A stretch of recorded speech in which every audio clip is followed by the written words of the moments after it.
Amy, why don't you get started with the program that's in Buena Vista? Because I think you have some new news about a behavioral health provider. Yeah, we do. So just to give you some background on those that are not familiar, Valleywide has been around since the 70s. Headquarters are in Alamosa. Valleywide was started to help with those who are under or uninsured in our communities, specifically farm workers down in the valley. So fortunately, in the heart of COVID is when the clinic opened in Buena Vista. So we are slowly building a practice. We offer medical, dental, and behavioral health services in our clinic. We also provide discount programs for those who may be under or uninsured for all of those services, medical, dental, and behavioral health. And then I presented at the Health Coalition last week. Valleywide has just recently purchased the Southeast Behavioral Health Group, and they are located in La Junta is their headquarters. However, they will be adding the opportunity for additional telehealth services for behavioral health, which is something that we have a shortage of in this county. It's just not enough behavioral health services really anywhere. And the additional services for medication management as far as psychiatric services. So that will be rolling out. The merger was completed the first of the year, and as those services become available, we will be doing some advertising. And would you speak to the providers that you have, what their license or credentials are, their availability, and I know that you do quite a bit of telemedicine. So we are open Monday through Friday from 7:30 to 5. Both medical and dental and behavioral health are all available during those hours. For medical, we have Jack Haley. He's a physician assistant. For dental, we have Dr. Susan Davis, and our hygienist is Daleen Wilkins. And then for behavioral health, we have Bradley Traffin, and he is an LPC, or his credentials, which is licensed professional counselor. And so those are the services that we offer in our practice. However, we do have a multitude of telemedicine services as far as medical. Dental is hard to do telehealth for, but medical and behavioral health, we do offer those services via tele. So do most of your clients that use the telemedicine, do they come into the clinic and use your internet connection, or do they do it from home? Most of our patients do utilize their own services for telehealth, and then they're having their visit done at home. A lot of the reason for that is because a vast majority of our telehealth visits are because of a lack of transportation, or they may be wanting to be seen remotely for like a COVID visit. We don't want them in the office for that if we can avoid it. So they are utilizing their own. We have, though, I know that the hospital offers a lot of telehealth as well. We have offered ourselves as an in-person site to do telemedicine visits for the patients to see a specialist for Heart of the Rockies, because they don't have the availability to get there either. Yeah. And with your clinic, it's been open for how long? August of 2020, Okay. so literally in the heart of COVID. New. Yeah. So do you have some statistics that you could share with us about how your clinic is meeting the healthcare needs of Chaffee County? You know, I don't have specific statistics. I do know that dental kind of started off with a bang, because we are one of only 2 clinics in the entire county that accept Medicaid insurance for dental. And so our dentist has been busy from the start. Medical was a little slower start, especially with it being during COVID. A lot of the health practitioners were trying to back off to tele-specific visits to avoid in-person contact, but our medical practice has really started to grow. We are seeing a lot of growth in the uninsured population, because we do offer that sliding fee discount program based on income. It's really helping those patients who do not have any health insurance meet their healthcare needs. We also have an eligibility coordinator located in our office. She can assist patients with signing up for Medicaid. She can connect them with eligibility coordinators to try to get them signed up for commercial insurance. But she can also sign them up for our sliding fee discount program, which does give them, depending on their income, a pretty steep discount on medical services and dental. Okay. And have you been having difficulty keeping and encouraging providers to come? So Jack Haley has been all of the providers that we have had since the clinic opened are still with us. Yes and no. I think, as in all rural care, payment structures are not as high as they are in more urban areas, so it is harder to get providers to come. Valleywide does offer loan repayment programs for providers, which is a very big incentive because we are an FQHC, which is a federally qualified health center. So that is one large incentive for providers to come, is that loan repayment. So that kind of gets them there. Yes. Hi, Carol. Okay. I just wanted to ask, I know people who use Valleywide, and the wait to get in for dental is months. Mm-hmm. Do you not have the facility to be able to, you do not have the facility, equipment? Well, yeah, unfortunately at this point we are already maxed out on space. We don't have the space to add an additional dentist or more hygienists or anything like that. Yeah, so unfortunately, when you call around to other dentists, they are also months out for new patients. The biggest issue for us is because there are only 2 dentists in the county that accept Medicaid. And so that's us and Horizon down here in Salida. And so when you add in that factor, it is harder to get in if you're just a commercial insurance patient, because we are kind of carrying that burden, if you will, of trying to get all of those Medicaid patients seen when they don't have a lot of other options. Yeah. Okay, thank you. Mm-hmm. Very good. We're going to try to keep our speakers down to about 10 minutes. I think you may have a little bit longer because of the assessment. So would you all like to start? I gave you 2 tasks.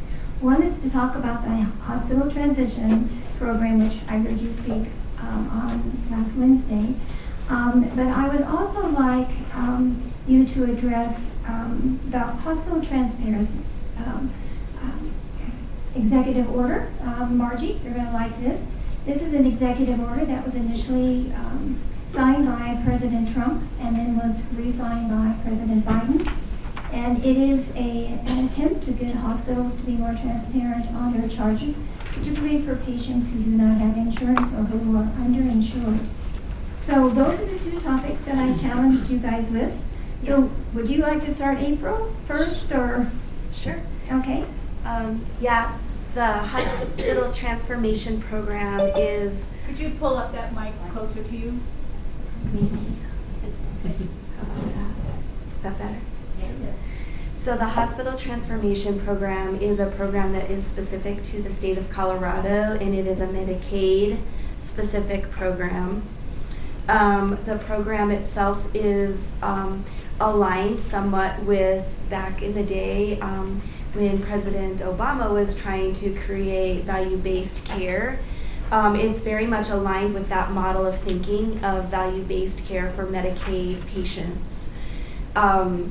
So the goal is to be the most efficient that you can with the lowest amount of costs, and to really wrap your arms around Medicaid patients so that they are reducing costs overall for the whole entire system, as well as maximizing opportunities versus having multiple visits or opportunities. So it's really just trying to keep things wrapped together. So back in the day when President Obama was trying to do this for the federal government, they created these regional accountability entities to really make sure that you were able to achieve some of these goals as set forth for optimizing value in. So these agencies have been around for quite a long time. So hospital transformation program is really digging in and utilizing the resources as best as possible at this time to make sure that we keep the cost down for everyone involved, right? And so it's a 5-year program. It got launched off. We had to apply for our application to commit to being part of the program. And so to be part of the program means that any sort of hospital-based incentives that are being offered by Medicaid, it's pretty gray as to what that means. We don't know what that means. It's kind of nebulous. You either get to decide you want to be a candidate for these said incentives that you don't really know what they are, or you don't. And so if you opt in, you're a candidate, and if you opt out, you're not a candidate. So at this point, we still don't even understand what being a candidate means as far as realizing any kind of reimbursement from Medicaid. We did apply for our opt-in status in December of 2021.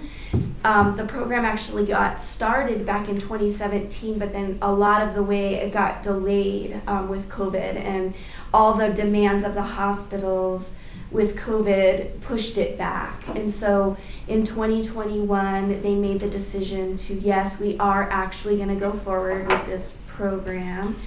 And so we've been engaging in it. And so it doesn't matter what size of hospital you are. It doesn't matter how many resources that you have to be able to achieve their goals. The goals are the same for every hospital. And so our hospital basically has a quality department of one person. And so it's a unique challenge in achieving all of the setup goals for this program. The larger hospitals do have more measures and more metrics than we do, but it's the same process, the same amount of data capture for each metric that you are responsible for. As a critical access hospital, we are responsible for 6 metrics, and we had to choose our metrics back in early 2021, and they had to be approved prior to our application in December of 2021. So we have since been working through our metrics, and we've submitted 3 different reports. We have a quarterly report that we have to submit data for, and it's fairly retrospective. So for example, this last submission that we sent was due by the end of January, and it was for Q1 of 2021, that data. So it goes backwards a significant amount.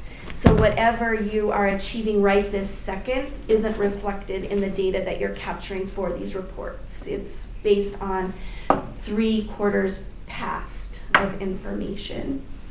And so we have our metrics set up to really try to wrap our head around our partners with behavioral health, making sure that the appropriate referrals are in place for patients who have been identified to be high risk, specifically in our family birthing area, because a lot of patients have suffer from postpartum depression. That's a fairly common diagnosis. And plus the age of patient is more in line with the age of patient that we serve for Medicaid, because we are able to capture the most benefit for our community by looking at that. We also have a social disparities needs assessment that we're trying to really maximize resources and opportunities for our patients, and also that patients have follow-up appointments set up. So these are Medicaid patients that are hospitalized, that they are set up for an appointment with their primary care in the designated time frame of when they need to be seen based on their condition. So we're focusing on, those are just a few of the metrics. We also want to make sure that people who are seen in the emergency department are also followed up with some version of a primary care physician. So we have to hook them up appropriately at discharge and then close that loop to make sure that within 30 days they were seen, so they're not just hanging out there utilizing the emergency department as primary care is the goal. And so we're able to connect people as per where they live as appropriate. And we usually go through the RAE for that, which is the Regional Accountability Entity. And they monitor and manage all of the Medicaid patients by the region. They get reports on a daily basis. We work with them to make sure we have resources aligned. We look to see how much utilization from an ER perspective, from an imaging perspective, all those different outpatient services, so that they can make sure that each patient is well supported and that they don't have that as their only option. So, any questions? I know they are doing 6 metrics, and I think you covered the main ones. So one of our questions, and one of my questions at the meeting on Wednesday, is what is your turnaround time for you your expectation of somebody who does not have a primary care physician or someone who appropriately will follow them up, what is your time frame? Is it 30 days? Is it 60 days? Or is there a time frame? Is it just open-ended? Well, through the emergency department, the objective in the metric is that they are seen within 30 days, so that they have some kind of a follow-up with a physician, because we can try to set somebody up with a primary care, but that doesn't mean that they're going to stick with it or that's going to be their answer. So we just really work with them to chip away at the issue, is to provide whatever support and services that we can. But from an ER perspective, the goal is that they're seen within 30 days. Okay, all right, good. And is that data incorporated in the one that sort of tracks the daily data? In other words, How do we, the regional accountability yeah. team? Do Yeah. they kind of coordinate with that, or are they totally separate? Totally separate. So we have to close the loop. It's called closing the referral loop. It's very, very challenging. But our volume of Medicaid, I mean, we do have substantial Medicaid, but it's not so substantial that it's not completely not achievable, because our ER visits are also not so overwhelming that it's not achievable. So we have very robust primary care services in our community. So we have options, and Valley-Wide's a great example of that. So we're not like drowning in this situation. We have a set number that we have to look at and follow through on regularly, but it's not a huge amount of numbers that make it undoable. Okay.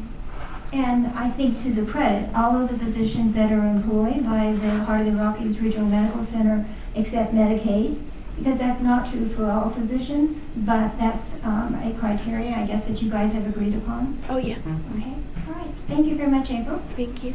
Okay, would you talk about the hospital pricing transparency? I will. It's a hot topic. Yes.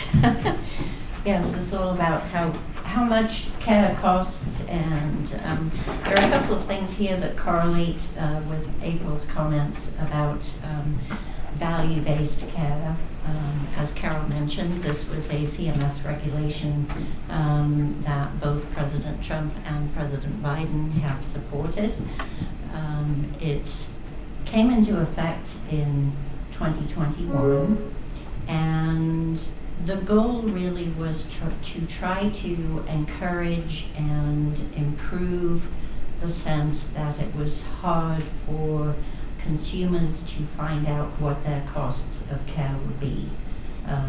Obviously, for those without insurance, that was deemed to be more of a challenge. And even as the insured population has increasingly more included consumers with high deductible, high out-of-pocket costs, there was a feeling that attention needed to be focused on requiring facilities, hospitals, all hospitals without exception, as April said for HTP, regardless of size, all hospitals were required to participate.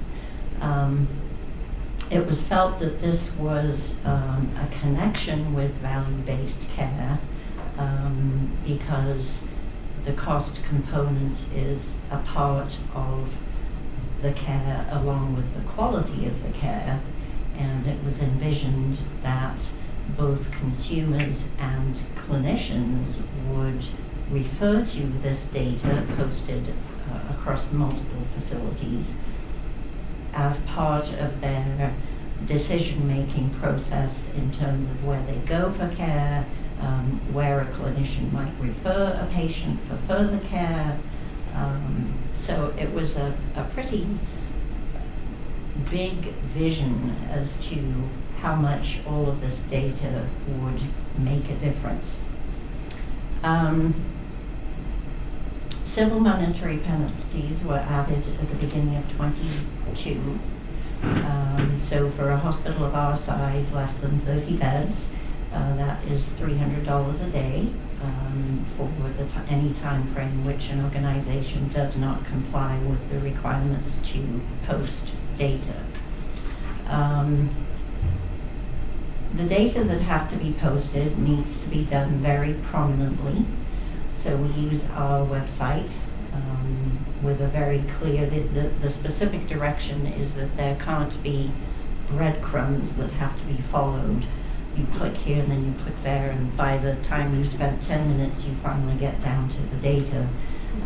It needs to be very prominently displayed, and I think we have an outstanding website thanks to our marketing department under Alison's leadership.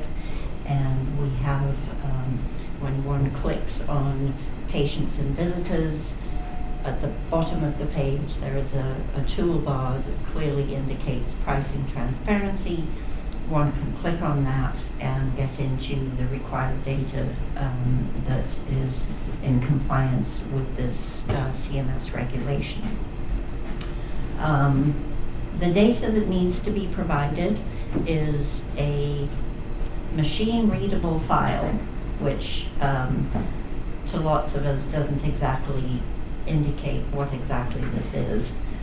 Basically, it is a spreadsheet that when you download it from our website, it provides all of our billable services according to our charge master. And we're also required under this regulation to show the gross charge, which is just the charge that exists assigned to that service. Then we're required to show the cash charge, which for Heart of the Rockies, our self-pay discount without any further conversation is 15%. So that's what our cash price charge is based on in the machine readable file. We're also required to show negotiated rates with commercial carriers with whom we contract, and the minimum and maximum for any given service. So I don't know if anyone's ever clicked on this tool on our website. If you don't like spreadsheets, it's probably going to be a little challenging. I think sometimes when these regulations, which really have solid foundations in terms of it's very, very appropriate for consumers to have access to information before they incur bills or services. But sometimes the way they're rolled out and the associated technology isn't necessarily all that user-friendly to everybody. Yes, gross charges, the discounted cash price, payer-specific charges, so Aetna, Blue Cross, United Healthcare, etc. And then the minimum negotiated, which is not attached to any payer, and the maximum negotiated, which is not attached to any payer. In addition to these standard charges, the second requirement is to post a list of shoppable services. CMS determined that there should be 300 shoppable services, and they designated by CPT code, which is a descriptive number that explains what the service is in language, in regular words. And the rule requires that if a facility doesn't provide all of those services, which we don't as a critical access hospital, we provide many, many services, many more than many critical access hospitals do, but a lot of the behavioral health services and so on, we don't provide all of those. So the regulation indicates that facilities can substitute for services that they don't provide, and also provide an opportunity to look at researching costs for all services, not just 300. We chose the route of using a patient liability estimator tool, which is the second requirement that's posted on our website, which enables a consumer to click on this tool and select a service that they might be investigating. Maybe I need a CAT scan, maybe I need an MRI, maybe I need some blood work. one can select that type of service, and then within that service is a drop box of services that I might be looking into. Maybe it's a CAT scan of the head or an MRI of the brain, etc. Going through the process of filling in demographic information, you can indicate whether you are uninsured or insured. If you are insured, you will be prompted to share information about your coverage, which enables the tool then to result in, if you are insured and you have United Healthcare, based on all of our data and historical information, this should be your estimated out-of-pocket cost for that service. If you are uninsured, it would walk you through, based on our standard 15% discount for uninsured patients, this would likely be the cost that you would incur. So those are the two specific requirements of the regulation which we have in place. A couple of things I would just like to add is that in establishing this price transparency rule, CMS's intent was not that this is it. You just have to, facilities have to comply with this, and that's all we expect you to do. This was supposed to be a floor, i.e. the minimum of what facilities would share. So our website contains significant additional information about cash-based pricing that we offer for certain services, eligibility for financial assistance. We've tried to add to these legal requirements in terms of sharing additional information that might particularly help those who are underinsured or uninsured with decisions around their health care and where or where not they will receive their services. So we have undertaken to offer certain services for cash pricing. We do no billing. MRIs and CTs are included in those services. Certain rehab services, complete echocardiograms, and that information can be found on our website. One of the other things that's interesting about this regulation is that typically payer contract information between the payer and a facility is confidential information. Price fixing and all of the things that we've heard about in years past is deemed to not be applicable for this regulation because there are usually caveats that, yes, this is confidential information.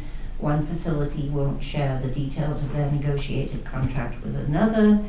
But if there's a requirement from a federal authority to share this information, then it's okay. So there's been a lot of thought on the provider side about this particular regulation. It's certainly at its foundation absolutely admirable in terms of making sure that facilities do their very best to inform consumers and help them determine the best way and the best location to receive their services. And as I mentioned, we provide some other information as well. Thank you very much. I'd like to introduce Vanna Irving. She's a primary care physician in Chaffee County. Vanna, are you, since you're in the middle of a training, are you pressed for time? No, I'm good now. You're good, okay. Sorry for being late. I was that's working. Okay. That's no problem. I am going to have some questions to follow up on the hospital transparency, but I'd like you to do your public health presentation. Sure. All right. Well, it is a great day to work in public health here in Chaffee County. I just am so grateful for the work that we're able to do in our small but mighty county. So I thought I would just launch into, you can just go to the next slide.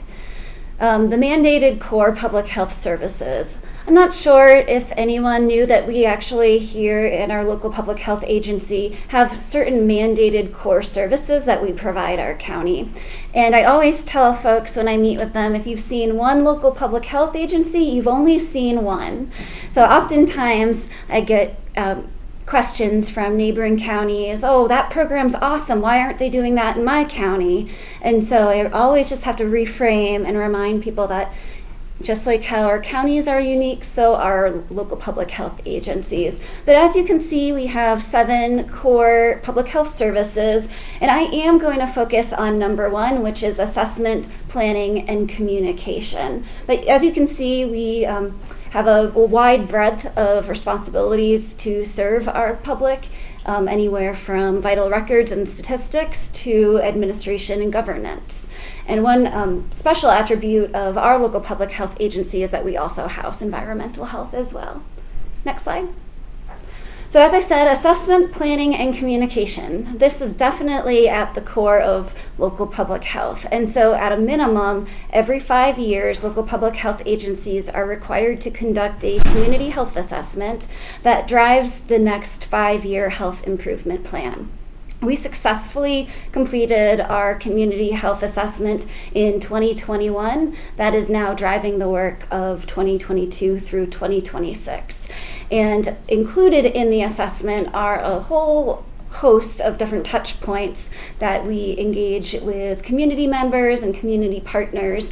It starts with a community-wide survey. We have both digital and paper copies available throughout our county. Then we launch into what's called the nominal group technique. It's like a focus group, but a little bit more thoughtful and intentional. We hold a whole host of stakeholder interviews, and then we are always asking for feedback. So I know I brought a whole stack of our community health improvement plan documents. Feel free to grab one of those. They're next to Margie, so I would encourage you to read these. This is really the blueprint for healthcare in Chaffee County, which is near and dear to all of us as residents. So we have the paper versions, but if you want to save a tree, then you can also get the digital version, which is on the Chaffee County website. And then again, we're always asking for feedback. So it is not uncommon for community members to kind of point out some deficiency, some opportunity for improvement in our county. And oftentimes we say, well, let's talk about that opportunity and pitch us an idea, pitch us a solution. How can we incorporate your ideas into our improvement plan? So it's a constant feedback loop that we seek throughout our county. Continue on. So in 2021, the top concerns that really resonated time and time again throughout the assessment: affordable and available housing. I don't think that that's any surprise there. Mental health, especially related to youth mental health, was a consistent theme throughout the assessment. Access to health care, and that includes not only availability and affordability, but quality and transportation to health care as well. Environmental health was a top concern that was embedded throughout the assessment, and that really does incorporate air, water, wildfire preparation and preparedness, climate change and sustainability. And then the cost of living here in the county, defined as strain on middle class and the effects of population growth on our county as well. Next slide. And so I wanted to include some assessment data points that I think resonate with many of us here in the room. So according to the assessment, 17% of Chaffee County residents pay more than a third of their income on housing costs. That's considered unattainable and certainly not affordable. And then in Health Statistic Region 13, so that's Chaffee, Lake, Custer, and Fremont County, 32.7% reported that they skip care due to costs, compared to 19.5% of Coloradans reporting that. That was an alarming figure to me, that there are many people in our county that are choosing not to get the health care that they need. The county was rated 7.2 out of 10 related to overall community health. I'd like to see that a little higher, but I might be biased. And then Chaffee County residents rated their personal and emotional well-being 7.8 out of 10. And I think just kind of reflecting on what we've all been through the last 3 years, I do think that we have a lot of work to do when it comes to that personal and emotional well-being. We kind of ask people at a very vulnerable time when taking the assessment. And then the report had many strengths and assets of our county, strong coordination and collaboration among partners. And we meet with our partners on a regular basis, whether it's the hospital, Valley-wide. We attend lots of meetings together to explore how we can coordinate and collaborate, how we can blend and braid resources as well. And we have great natural resources, obviously an active lifestyle, a sense of small town, and I was really proud to see that public health was listed as a strength among many people who took the survey. Next slide. So our top priorities in the next 5 years, we've already started, so you can just keep on going. Access to health care. So although our healthcare community is robust, especially for a county our size, and our region, and the stakeholders that we have made significant strides in the healthcare landscape in our county, the demand is still great. So barriers to healthcare, people reported just rigid systems, access to transportation, understanding and having access to technology. We were talking about telehealth, and that is the new wave of healthcare, and yet not many people are as savvy in the tech tools that they have access to, so we have to really be thoughtful about that. Language inclusivity, gender and sexually affirming care, cost, insurance coverage, and having an unpleasant experience with a healthcare provider in our community or in the past. That is also seen as a barrier to access to care. Next slide. So in public health, again, we oftentimes identify the issue or the problem, but we have to come with a solution. And so one of the projects that we launched in May of last year was Chaffee Community Clinic. And that's our free mobile health clinic that's parked at the Methodist Church on Mondays from noon to 4, as well as the BV Community Center on Tuesdays from 1 to 4. We provide basic medical care. We're providing a lot of harm reduction services, establishing just relationships with people who have had unfortunate experiences with the traditional healthcare system, and trying to figure out how we can bridge the gap so that maybe they're willing to go and seek out a service that they have been hesitant to in the past. We provide a lot of healthcare system navigation as well. We provide vaccines, STI, HIV testing, and we have a pipeline to treatment as well. But we're not emergency care. We're not a doctor's office, although we do hope to partner with various kind of creative entities in the future. No ID is required and no appointment is necessary. And so oftentimes, like when we're at the Methodist Church, the individuals that we're seeing are some of our county's housing insecure, those experiencing significant behavioral health issues. And it's just a great way for us to be there on site week after week. And it's really neat to see people bring their friends and people bring their family. And so I think we're starting to find a role for Chaffee Community Clinic that didn't quite exist pre-clinic. Next slide. And so you can see it, and if you have a few free moments this afternoon, we are parked today at the Methodist Church, so you can go on, stop by, say hi to my friendly nurses and our behavioral health navigators. But that's the behemoth of the clinic. If anyone is skilled, well-versed in driving large trucks and trailers, let's talk after. No easy feat, come to find out. Next slide.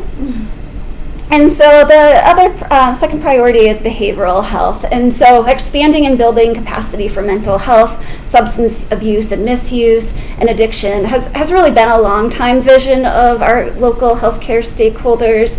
And to that point, we must take a comprehensive approach to addressing the mental health outlook, especially for young people.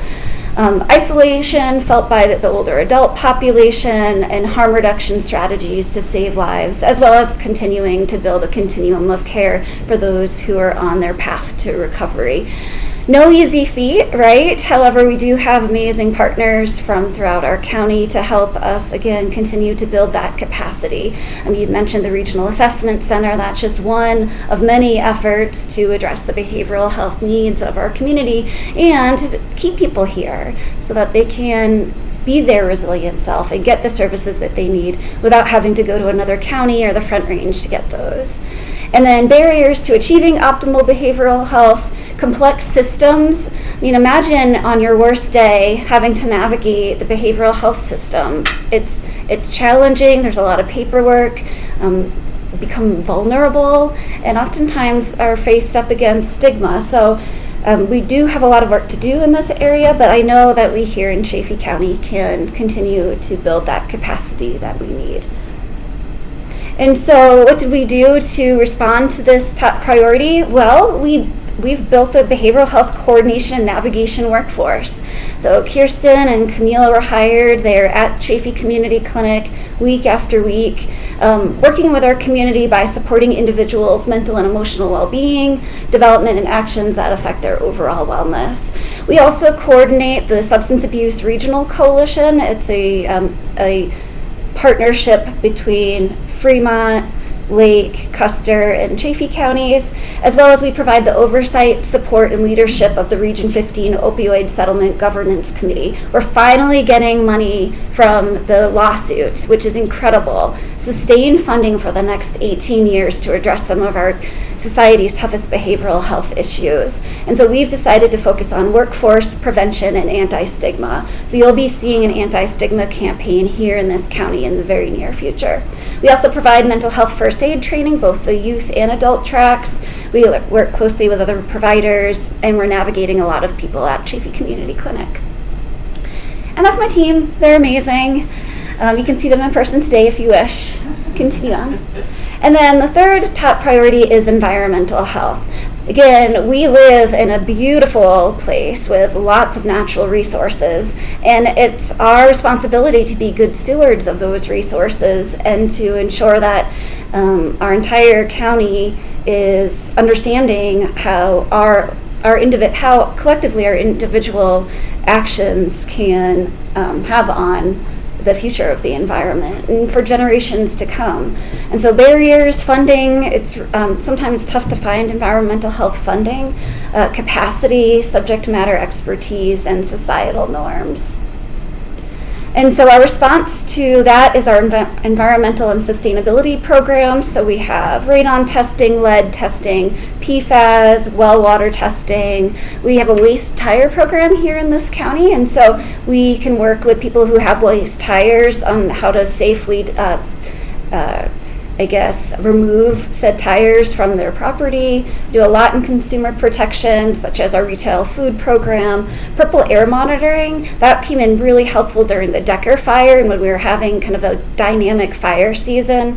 That those monitoring really helped us know where we needed to put our most outreach in air quality. And then our countywide sustainability plan, the county is undergoing this process right now with multiple focus groups, and I'm on the executive committee for that. And so it's just really important that we in public health are leaders in equity and health equity. And so we strive to embed equity in all of our policies and programming. We value all humans and will provide a safe and judgment-free space, and that's particularly important for Chaffee Community Clinic. And the values that we adhere to for our clinic are reverence, mutuality, gratitude, humility, and really being thoughtful about the language that we use. It does matter. Words have tremendous power to either heal or wound, and we make that really clear in all of the programming that we provide our community. And wait, there's so much more left for public health, but you can just see that's just a snapshot of our programs at public health. We're always looking at how we can improve, how we can do what we do, but do it really well and with great quality and honor and pride, quite frankly. We also oversee the Chaffee County Health Coalition, the Chaffee Resources website, and so on. And that's my amazing team. We're growing leaps and bounds. I think when I started, we had 12 staff members, I think in that photo we have 24. So over the course of almost 8 years, we've almost doubled our size. Oh, good. Thank you very much. Of course. So our next panel, who came in because she was working, is Vanna Irving. And because I wanted to kind of ratchet this down to a little more personal level, Vanna is one of the family practice physicians who got extra training in obstetrics, and she does labor and delivery, and she does C-sections, and she also provides Suboxone, which is a maintenance medication for pregnant women who are habituated or have opioid use disorder. She, to me, is one of the heroes of Chaffee County because she is willing to provide these services. And could you give us those 2 slides that I asked you to include? So I'm a family practice doc, and I'm keeping my license in New Mexico. So I had to do CME, and so I was just at the Women's Health CME with the University of New Mexico, and I went to what she's having this morning, which is a maternity opioid use disorder training. And I found out about the March of Dimes survey that showed counties in the United States that do not have labor and delivery or obstetrics. So anything that's red in this slide shows you how prevalent our lack of obstetrics is in this country. I mean, I was quite taken back when I first saw this slide. May you have the next one, Lizzie? But when you look at this one, this is Colorado. So what do you notice? Chaffee County is not one of them. And that is because of these programs that Vanna and her fellow physicians are involved with. So Vanna, would you like to start? Sure. Yes, I was late because I was on labor and delivery actually. So I believe Carol wanted me to speak mostly about what my job entails and how it's different and why does our map look like that versus some other states.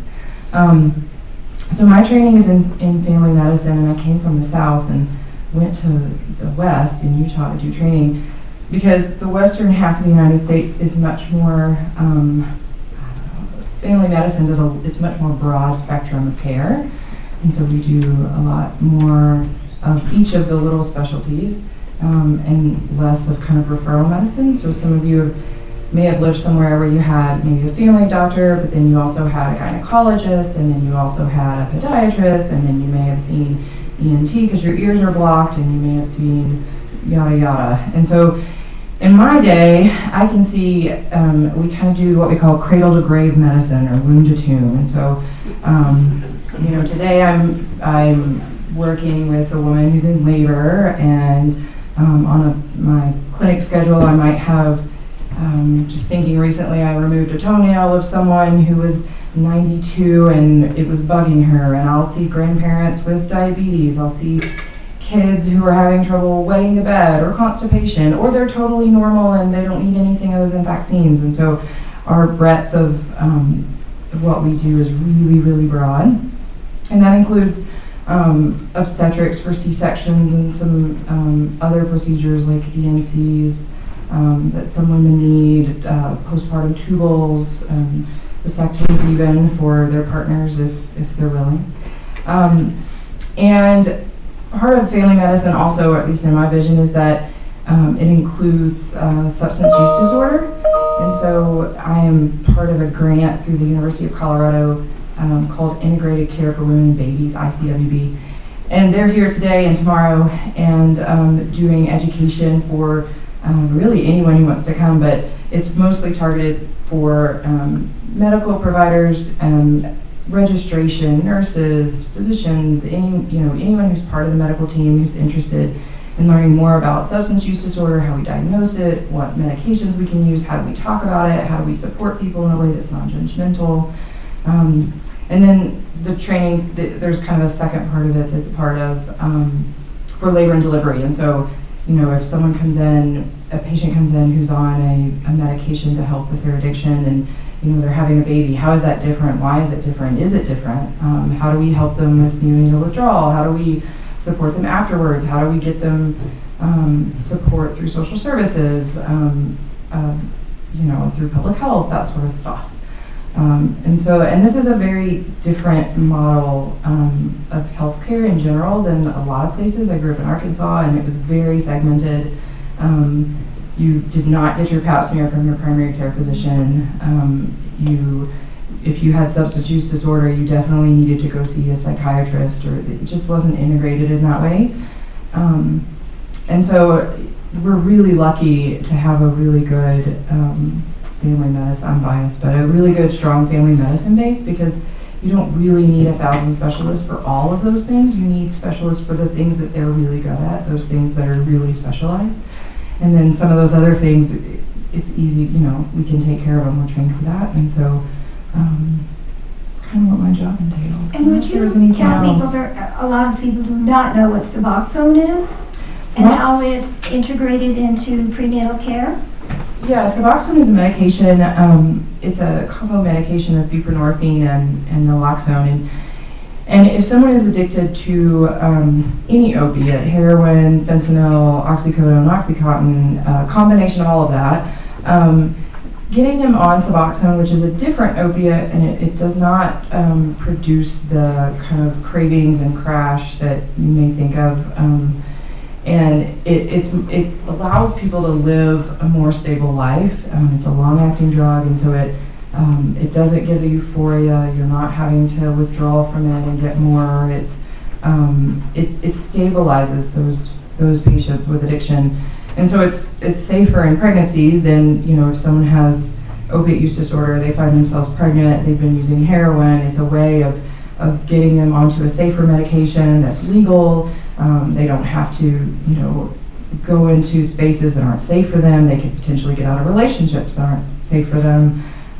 They can keep their pregnancy. They can deliver their baby safely. They can breastfeed. They can hopefully re-enter a safer, healthier, space in our community. And so can the child too. So it's better for both people there. Thank you. Okay, so that's our panel. I think they've done a great job. I would like to get back to the hospital transparency, because as somebody who has different friends in the community, the charge masters and what hospitals can charge versus what is more symbolic of other charges is one of my biggest concerns about hospitals. So if you have a charge master, you can pretty much decide internally within your hospital whatever you want that particular item to cost. Am I right on that? That is correct, Okay. yes. So I did go on your website and I Googled and I tried to get a colonoscopy. And that colonoscopy I did without insurance. And I was given an estimated charge of $6,000. What kind of didn't connect with me is that when I looked down to your Excel spreadsheet, it said colonoscopy and it was $580. Can you tell me how that disparity? Because I did go on your website because I wanted to see what the transparency. Could you explain that to me as a consumer? Well, it's a little challenging for me to speak to that specific Sure, example. I know, I'm putting you on the spot. Given that I don't know exactly the two data points, I can say that the $6,000 sort of rings true, just generally speaking, in terms of the gross charges for being in the operating room, drugs that are used, use of staff, use of equipment, supplies, etc. That rings, it's familiar. Carol, did you use the patient liability estimator tool that brought you down to, based on what your insurance is, this was the suggested out-of-pocket cost for you? No, what I did is that I put myself in as an uninsured person. Because Okay. I think that those are the people that are the most vulnerable for bankruptcy or severe financial stress because of healthcare charges. Mhm. And so I thought, I'm just going to go for it. I'll just see what the amount was. And so I put myself in as an uninsured individual. Okay. Yeah. So it presented you with somewhere around $6,000, and then in another place presented. In your Excel spreadsheet. When I did Okay. this, you know, you have your Excel spreadsheet. Yes. Because one of the things that, I mean, I'm making you guys, I'm showing my bias. I think we do not have any idea how much healthcare costs. And I'm trying, in my own little way, to get us more educated or at least more interested. Because as a country, I just don't think we can sustain our healthcare costs. And you know, when you get together and you talk with your friends, there's a lot of not happy people with healthcare. And as a physician, that concerns me. I'm not practicing any longer, but anyway, so I'm trying to figure out all these ways. So I'm kind of doing my own little exploration of this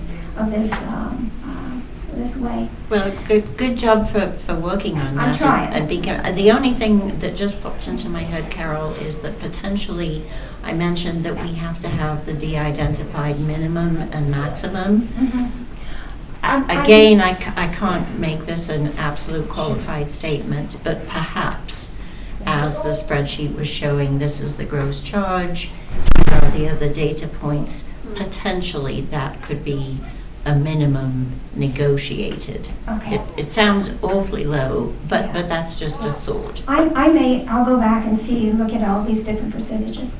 Are there any questions that anybody has or comments anybody has from the audience? Yes, sir. Thank you for putting this together, and this is to Andrea, and thank you for your leadership the last 3 years. But that's not the question. In terms of behavioral health, there was a glaring hole in your slide, and that was the presence of law enforcement in this county in behavior. Can you tell us what's going on there, or? We meet with our members of our law enforcement on a somewhat regular cadence. Are you thinking more so of like what are we doing to address the behavioral health needs of law enforcement, or the impact that they have on behavioral health in our community? More about willingness of law enforcement on the street to have a partnership with public health and behavioral health. Yeah, we've always had a great open door kind of relationship with members of law enforcement. We do a lot of emergency preparedness and response and training with members of law enforcement. I will say that, you know, in kind of the height of the pandemic, our sheriff was a strong communicator with me on a regular basis, to the point where we were texting on a regular basis. I felt like I had support when I really needed it, as far as my own safety was concerned. And so I think that it's just it's an evolving landscape, and those partnerships with any community partner, law enforcement included, are cherished. And so what does that mean? It means that we show up at the table when they need us. We provide regular feedback to them from what we're hearing from the people that we serve, and we do have those open lines of communication. I think that has improved over time. I do recall when I moved here about 11 and a half years ago, and I worked for our mental health center for Sol Vista Health, and that was one of the top priorities when I first started, was to foster relationships with law enforcement. And those are some tough meetings way back when, but they have only helped foster stronger relationships and open lines of communication. Thank you. Yeah, thank you for inquiring. Yes. So I have a question. I think the transparency piece is very interesting, and I appreciate the financial computer system that I will now go look at. Okay. Because I'm in the health field, and I've known for a very long time that there are insurance contracted rates, and then there's everybody else. And have asked for that information, and can't get it. So at this point, now I know that the information's gonna be out there, and I'm just feeling more frustrated, because if I now see that I, as an uninsured person, have to pay $6,000 for the contracted rate, let's just get the benefit of the doubt, is even $2,000 for an insurance company. That's a $4,000 difference. So my question is this: transparency is great. I think the next step is, what are we doing about that? Because as an uninsured person, or the fact that I've got an $8,500 deductible, I still can't get a colonoscopy without paying out of pocket. That's So a is very there any valid. legislation or movement to fix that? Yes, and there isn't, certainly around the pricing transparency regulations, it's not about fixing anything, it's just telling the story. So I can speak to what we're trying to focus on at our hospital here, and very much be aware of the challenges that uninsured patients specifically have, or those with really high deductibles. I mentioned some of the services that we have computed and that we do offer a cash-based pricing. MRI, CTs, people can go to Penrad or other front range facilities and pay a cash price. We can't compete with those. We are legally required to ensure that Medicare pays the lowest amount that we accept. So there are careful calculations, and we're continuing to look at other services. And in fact, a colonoscopy is one of the ones on the list that we can compute and offer a cash-based price for, to help support patients, community members who are in the situations that you mentioned. We've done that with rehab services, and the most recent one was echocardiographs are complete. We implemented a cash-based price for that towards the end of last year. So I definitely relate to your concerns and observations, and we're looking at more opportunities to try to offer those cheaper services. I just want to add on really quick, sorry, Carol. Hospitals are not the only ones who are being kind of affected by this transparency. Valleywide, we are required to offer what we call a good faith estimate for those who are uninsured. And so it avoids that surprise billing. So good faith estimates are kind of on top of this transparency, where if you have an uninsured patient who is scheduling an appointment, we have to provide a good faith estimate prior to the appointment. It is just that, it's a good faith estimate. So we can take what the patient is saying they're coming in for to be seen. We have to provide an estimate of what their potential cost would be, and then at that point they can make a decision on whether or not they're going to be able to afford to be seen. So that's another initiative as part of this transparency. And I was Debbie, do you have a question? I'm kind of maybe piggybacking off some of this. So when you do, Can everybody hear her? Yes. If not, you can go up to the. I'll stand up and just yell. Okay. All right. So when you're doing pricing for the hospital here, how do you come up with your pricing compared to other hospitals about the same size within the state? And how do you come up with the rates that you charge? Is there anything in the state that has, so my husband had to have an outpatient surgery. I called to find out because I couldn't navigate the system. It wouldn't even let me ask for what he was having. It kept giving me a 12-year-old tonsillectomy price. And he's 50 and had to have a toe removed. So I ended up calling hospitals all over the state trying to compare prices, but it was an emergency he had to have done.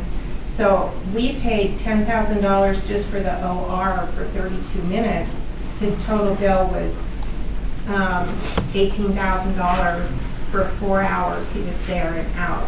Delta would have been $2,600. So I called and asked about getting things you know, how come it's so expensive? And I was told, well, you can't compare on the Front Range. This was Delta County Hospital, smaller hospital.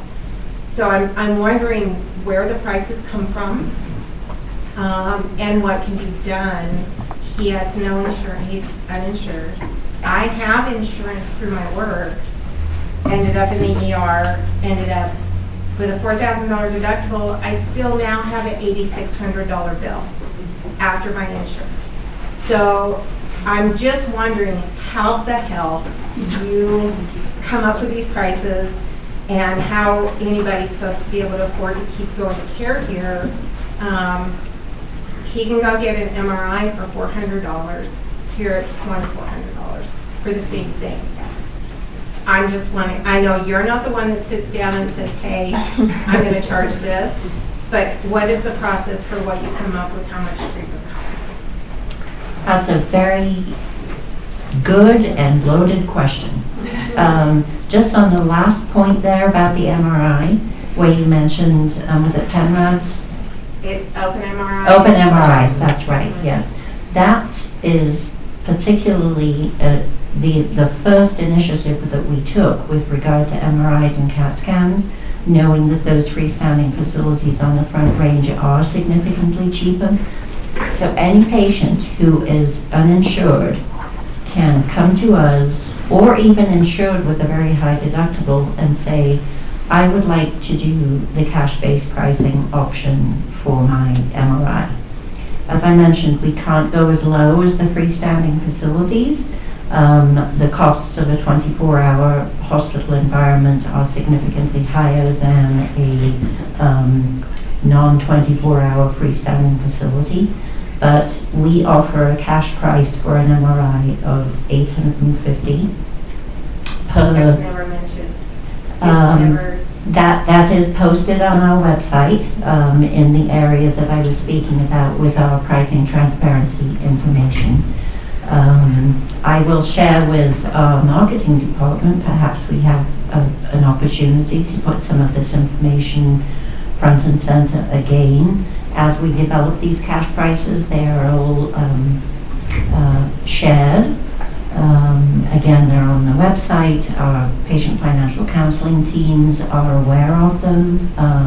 Certainly, we won't ask every single patient who checks in for or is scheduled for an MRI, would you like to use the cash pricing opportunity? But it does exist, and I'll definitely take back what opportunities we might have to share that. Just generally with regard to setting prices, we take into account multiple factors. What are our direct costs of providing those services? How many nurses are involved? How much equipment is involved in the OR? Salary rates, benefit rates, all of the costs of providing a service are part of what we would charge. Costs can vary from organization to organization. We also look at what Medicare pays for services. We look at the market in general.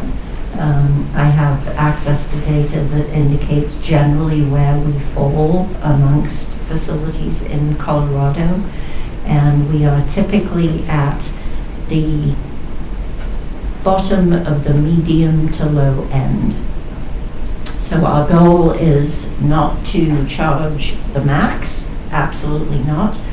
Not to charge, excuse me, pardon me, not to charge the very bottom from the standpoint of wanting to make sure that our facility remains strong financially and that we can be here for the next 120 whatever years to take care of our community, invest in equipment, and making sure that we're providing the most up-to-date quality care.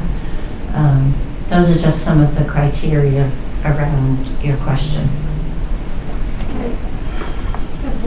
Margie, is it okay that we, or Margie? Yeah, keep going. We know we're past 1 o'clock, but if people have to leave, as long as they don't kick us out, if you have more questions, go ahead. Okay. I'm gonna, behind you, and then you can do yours. Cheryl, yeah. I I'm just wondering why you don't inform people that are in that situation, that there are other options or special programs or special pricing that would assist them. I've had people visiting here that were uninsured and visiting me and ended up getting services at the hospital here. And we found out later that there was a program that person could have taken advantage of, and we never knew about it and had no idea about it. And I'm just wondering why people who are uninsured, in particular, don't get notified that there are other options for them. We have various ways. Direct access testing, for example, is one of the services that we have really grown over the past several years to help patients receive basic lab testing at a significantly cheaper rate. Our front desk team is trained to mention that to staff members, to patients when they're checking in.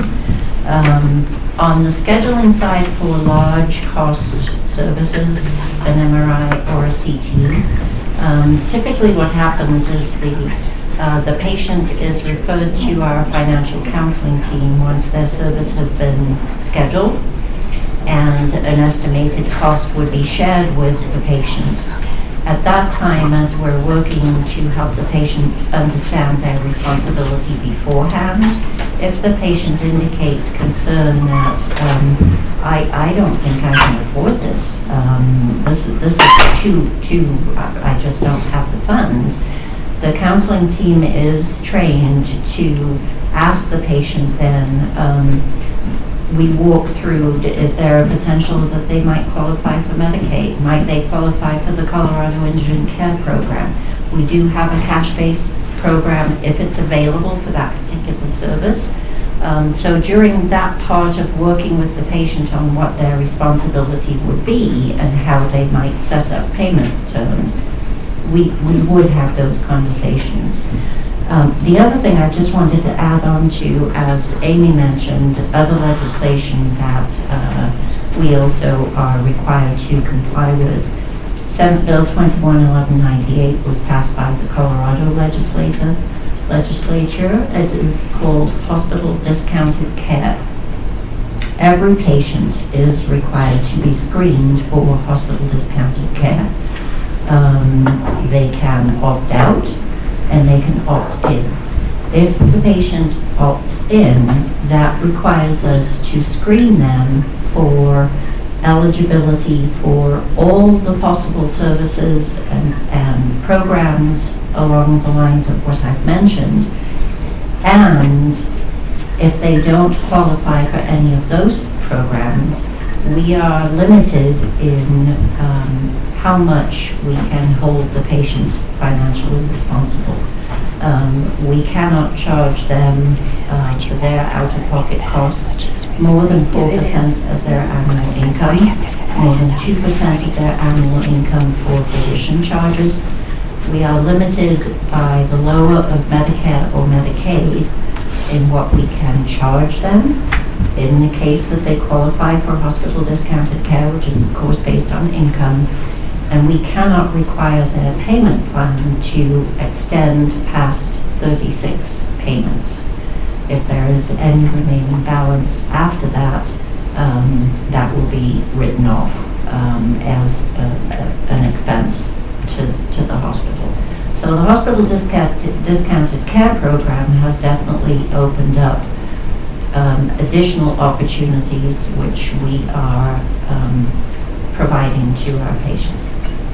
And this is one of the handouts, Cheryl, that I refer to. And when did this, you do give this out when somebody comes into your facility? Yes, we are required to give it to every patient when they register. Mm-hmm. We are also required to send it with every statement that we send. I don't know if everyone's noted, if you get any statements, there is now a filler that explains the hospital discounted care program, how you can contact us and reach out to go through the application process. And this started September the 1st of 2022. It did, yes. Debbie? So to clarify what you're just saying about this billing, my husband was going to set up payments. The hospital told him we can't take, everything has to be paid within 2 years.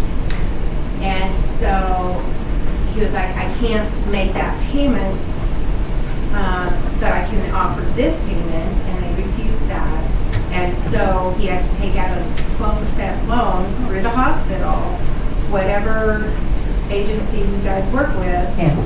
And now he's paying 12% on a loan because of the hospital.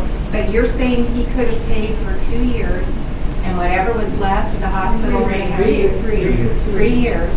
That's based on the hospital discounted care program, which is. Which didn't go into effect until September the 1st, 2022. Am I correct on that? Yes, Okay, so that is correct. So all of this, just in January, he signed that note. Nobody told him 3 years. They said 2 years it had to be paid off. If not, it had to go through this agency that's with 12%. I'm familiar with that, yes. So you're saying that that's not correct. One woman actually told us we should get divorced, and then he get better support from his health care payments. So I'm just appalled by all of this. If you would, on the way out, if you would just, if you would be okay with sharing with me your husband's information, Yeah. I will be happy to look into the particular circumstances and make sure that you get a response back.